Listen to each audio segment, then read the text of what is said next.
Zelensky and Hunter Biden have a great deal in common, and you should be aware of it. Yeah, they're both You criminals. see, If you ask Seymour, he'll say they're both gay. No, I can't say that. I mean, we don't know. Maybe that's how they got compromised. That's how they compromised it with Epstein stuff. Speaking about Epstein stuff, where'd all that go? It came out for a couple of days in a row, and then all of a sudden, okay, sweep that under the rug. Yeah, Trump. And one man, Donald Trump, literally came in and just took that all away. Thank you very much. the cokehead of Kiev, because he is a cokehead, the cokehead of Kiev Is that why he's dead? Because he was speaking the truth? Yeah, well, maybe you should have been a dealer to him.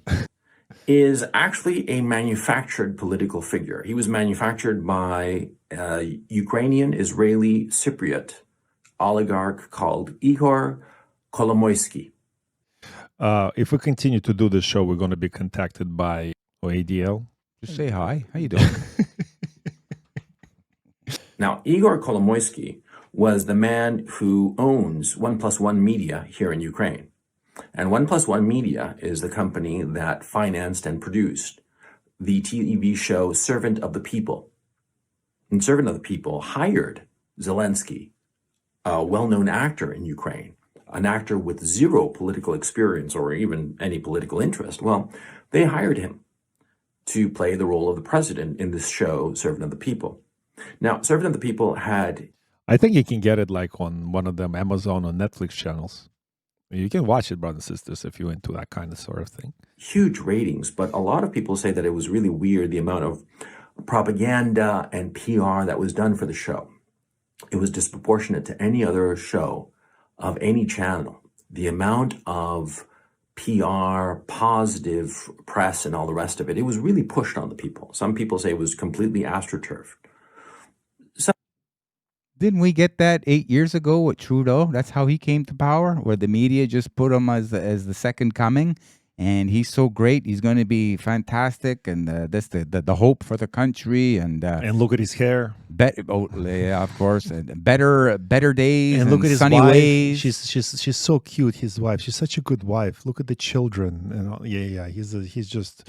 And what is his qualification? Well, one, he's a pedophile, so he qualifies to be controlled. And second, he is the son of his father. All right, so there's really zero qualifications to run the country. And also, he's a member of the World Economic Forum, which is meeting. Their last day is this week, is tomorrow. In Davos. Meeting in Davos, Switzerland. There, having their game plan for the planet and what they want to do. But champ, tell you the truth, I'm starting to see a little bit of loss of relevance with this World Economic Forum. Because of people like Gonzalo Lira and of course also the Alex Saz show. You see it on the other big channels, not on mainstream media, mind you. You know, Joe Rogan, you got Elon Musk, Jordan Peterson. A lot of people are working in unison to expose more things, to unify, to wake up the people slowly but surely, for a better tomorrow. Champ, I'll take it to another level. Remember show Apprentice? That's a Trump show. That show broke all the ratings at the time. It ran for more than one season. I don't know how many seasons it ran. It was one of the most popular shows. They would invite him to the Grammys, Emmys, or whatever. He was Mr. Popular. Acres is the place to be. Farm living is the life for me. Land spreading out so far and wide. Keep Manhattan, just give me that countryside. So before 2016, Trump was in. Now everybody going to point fingers like, oh, he bought his place under the sun and all this other stuff. He bought his role in Home Alone 2 because they filmed it in his hotel. And for him to agree to film in his hotel, he asked for a little part in it. I say, so what? But really, Trump was the darling of the people before he ran for presidency. Zelensky right now, I don't think he has the same amount of clout he had before the war. I mean, by the way, he ran on a platform that he's going to stop any kind of military action with the Western Ukraine that they had with the previous president. That was his platform. And the moment he becomes elected, the war efforts start. And okay, you can call it, oh, that's the Putin invaded, it's a Putin's illegal war and invasion and all this other stuff. Just ask the people, why? Why did Putin go in there? Why didn't they just, leave it the way it was? So there must have been something to keep provoking the man, because let's face it, if you watch everything, you watch him, you understand that this man is very, very patient. He has a high resistance level. He puts up with a lot.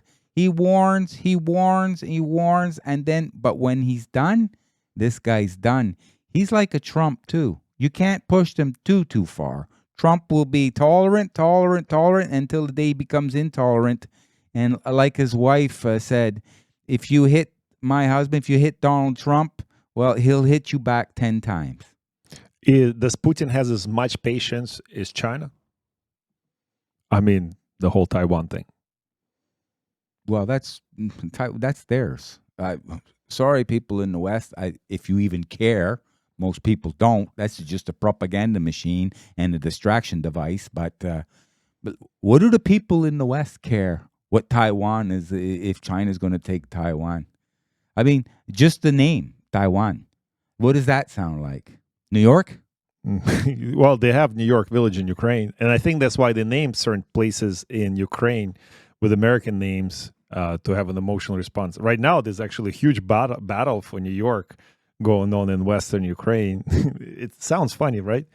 Why would you go rename some kind of Ukrainian name to New York? Yeah, I know one thing that's very apparent in the whole world is the countries that are sending arms and money and whatever to Ukraine. Those countries, the people in those countries are going through their own harder economic times. And they're starting to rebel against their government. This is going to be the fall of a lot of governments in the world. In 2024, about half the world's population will be involved in some type of election. So there's going to be a lot of changes in 2024. Get ready, people. The Great Awakening, it's starting. Okay, we got sidetracked from the Gonzalo Lira. Some people who know how to speak Ukrainian and who have watched the show have told me that it's a mildly enjoyable show, but no big deal. But anyway, the show was hugely popular. And it ran from 2015 to 2018. And almost seamlessly, Kolomoisky, the oligarch, created a party called Servant of the People, same name as the TV show. And their candidate was Zelensky, a man with no previous political experience and indeed no previous political interest.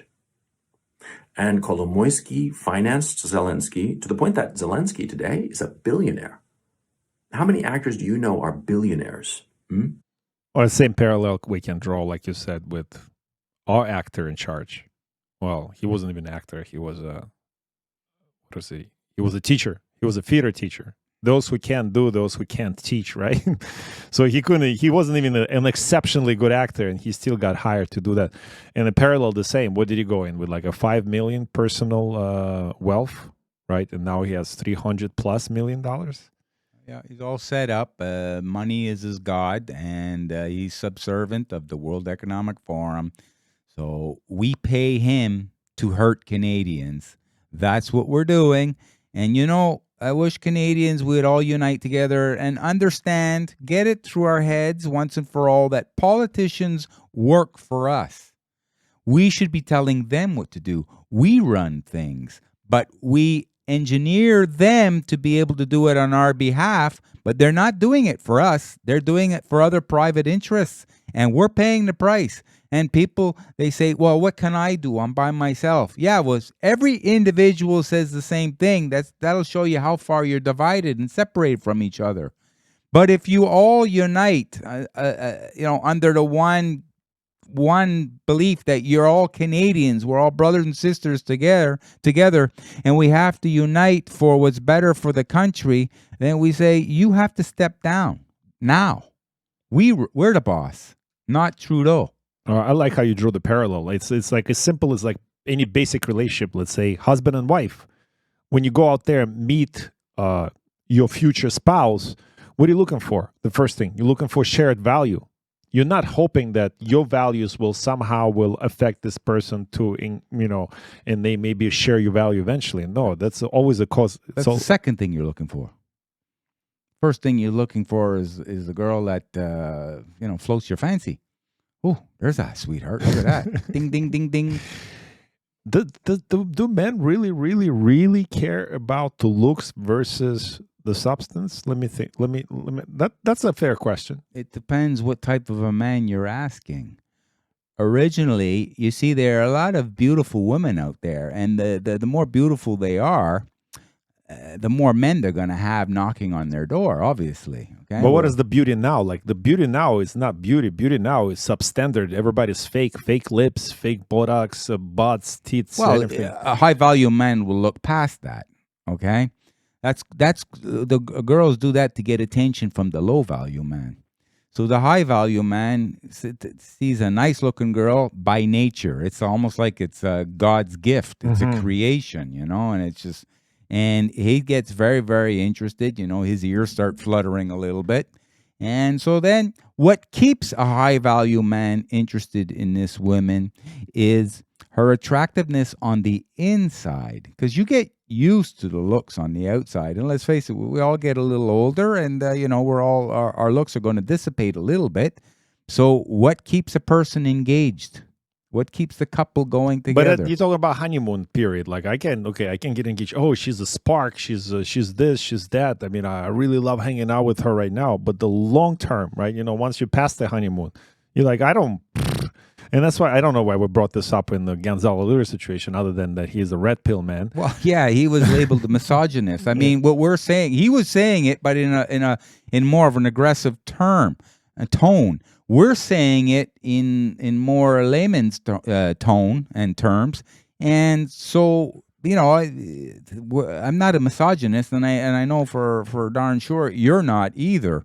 And but poor him, poor Gonzalo Lira for taking the fall and going this far to want to tell the truth. And also, we were just listening. He is a journalist. That's what true journalism do. They're like investigators, investigative reporting. They get in there and they find all the truths, and then they go out and tell everybody about the truth. And then what? They take them down and they put them in a jail where the poor man because that's passes away. Not journalism. That's what he is contradicting is the normal way of doing things. The new normal is government press releases. Remember, our Dan said, we are your only source of truth. Everything else doesn't matter, right? So come to us for truth, right? So that's what the government tells you, right? So in every other circumstance, you know exactly what that means. Every time the government says that, then it's a lie, 100%. So, but with women, should women really vote if they're such emotional beings? Like, if we go back to Canada, 25% of people supporting Trudeau are either women or feminized men who identify as women, even if they don't, the modern man.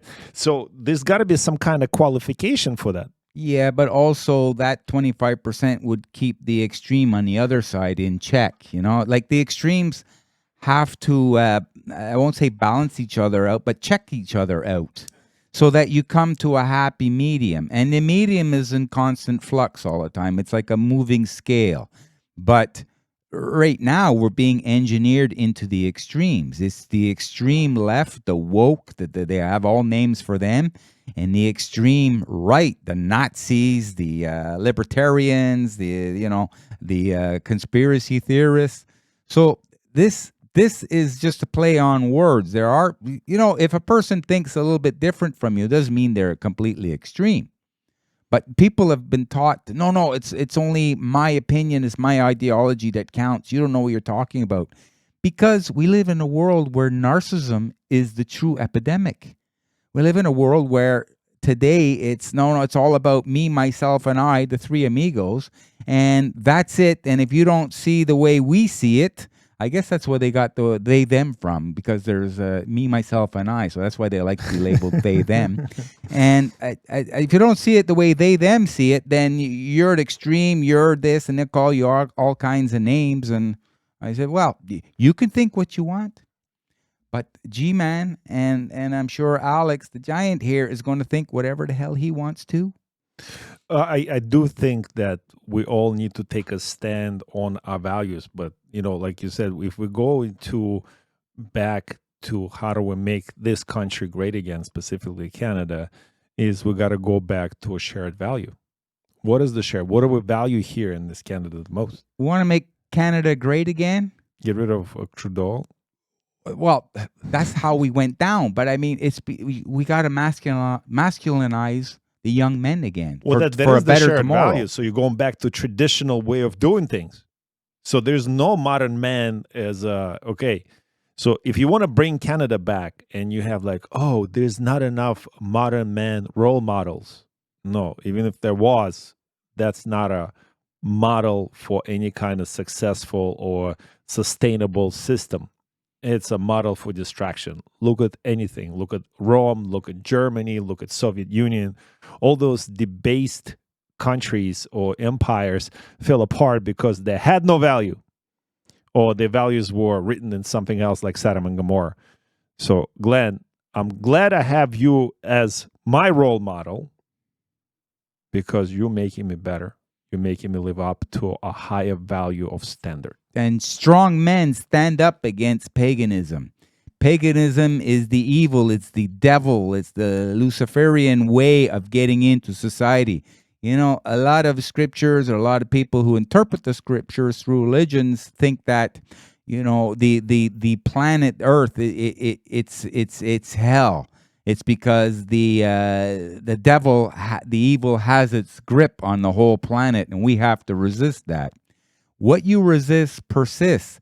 But if you believe the opposite, is that no, the earth is a good place, and we all are born good, and we just have to keep going against, resisting what all these pitfalls are by focusing on going the other way. Then we'll create more good in the planet, and the evil will find itself with very little strength left. It's like you said, if I keep focusing, I hope I won't fall in a pitfall. I hope I won't fall in a pitfall. If you focus on that, you probably will fall in a pitfall. But if you have your sight on the target ahead, whatever that target is, you will step over that pitfall or you avoid it. Glenn? I would say in the most simplest, like I try to compartmentalize things into the simplest form to make it easy is to understand, is the good is inside of you. We have to spend more time going inwards to get to this good, and that is what makes us better people.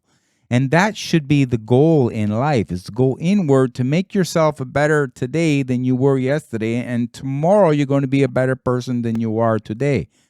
That is a noble goal to be going towards. At the same time, you have business, or you work, you're very good at what you do to bring in money for yourself so you have sustenance on the planet, you can live.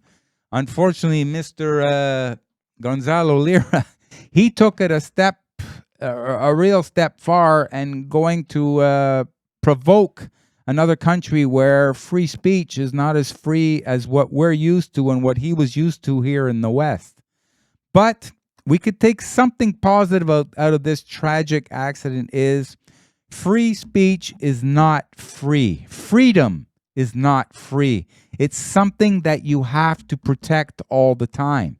And what happened over in Ukraine is just an example, so we can turn a negative into positive to make sure something like that doesn't happen here in North America, especially in America, because America has to lead the free world into the next realm of reality. That's a good way to close the show. Brothers and sisters, we wanted to play that Gonzalo Lira video for you from the beginning till the end. But no worries. Subscribe to our Telegram channel. We post all those videos there, and you can watch it. Why? You want to finish it? Yeah, just keep playing it. We're done. Just keep playing it, and people can check out when they want. And I've watched the whole thing. It's very, it's something. This was quite a man. See you, brothers and sisters. We'll see you on the next one. And Kolomoisky financed Zelensky to the point that Zelensky today is a billionaire. How many actors do you know are billionaires? I mean, I don't think that Tom Cruise is a billionaire and he's the most successful actor in the world if he's just an actor. Zelensky is more than just an actor. He's the finger puppet of Kolomoisky, this oligarch. And do you know who Kolomoisky also financed to the tune of $50,000 a month, plus additional benefits of different sorts? Hunter Biden. Yes. In 2014, Burisma, the Ukrainian oil company, gas company, hired Hunter Biden to be on its board of directors to the tune of $50,000 a month. Who do you think controls Burisma? Kolomoisky, the same guy who manufactured Zelensky as president of Ukraine. Yeah, I bet you didn't know that. Zelensky and Hunter Biden are spiritual cousins. They are bankrolled by the same guy. It's funny because both of them have drug addictions, pretty serious ones. Both of them get their money from Kolomoisky, and both of them are intimately involved in Ukraine. But here's the difference, of course. Zelensky doesn't have a dad who's president of the United States, now does he? Why do you think the White House, the United States, is freaking out so badly over Ukraine? In Ukraine, there are all kinds of secrets. In Ukraine, well, see, the more unsavory people in the Washington establishment have used Ukraine as their private piggy bank to the detriment of the Ukrainian people. They have financially raped Ukraine, stripping it of monies and assets needed by the people of Ukraine. And this is part of the reason that Ukraine is one of the poorest countries in Europe, if not the poorest country in Europe, because of the corruption, because of how Westerners have exploited it, Western politicians have exploited it. Hunter Biden, $50,000 a month. And you say to yourself, well, $50,000 isn't that much. Yeah, but $50,000 a year is the median household income in the United States. In Ukraine, a much poorer country, $50,000 a year would easily solve the problems of a good 4 or 5 families in Ukraine, the financial problems of those 4 or 5 families in Ukraine for a year. And Hunter Biden was getting that money per month just for himself. Although, of course, in the Hunter Biden emails, there's talk that seems to be true that the old man would get a 10% kickback of whatever Hunter Biden was getting. And that was in the laptop. Oh, yeah. Look it up. You don't have to take my word for it. You don't have to take my word for any of what I'm telling you. Look it up yourself and you'll find it. It's very easy to find. Kolomoisky, the Ukrainian Israeli Cypriot oligarch, was financing Zelensky, was financing Joe Biden. God alone knows who else he was financing. And he was just one. There's a whole rotten bunch of these people here in Ukraine. And they were all busy paying off the West so that they could carry on their little evil deeds and whatnot. If you want to know why the West is freaking out over Ukraine, you have to understand that they are all terrified that the truth will come out in Ukraine. Glenn, we make a community worse for everyone?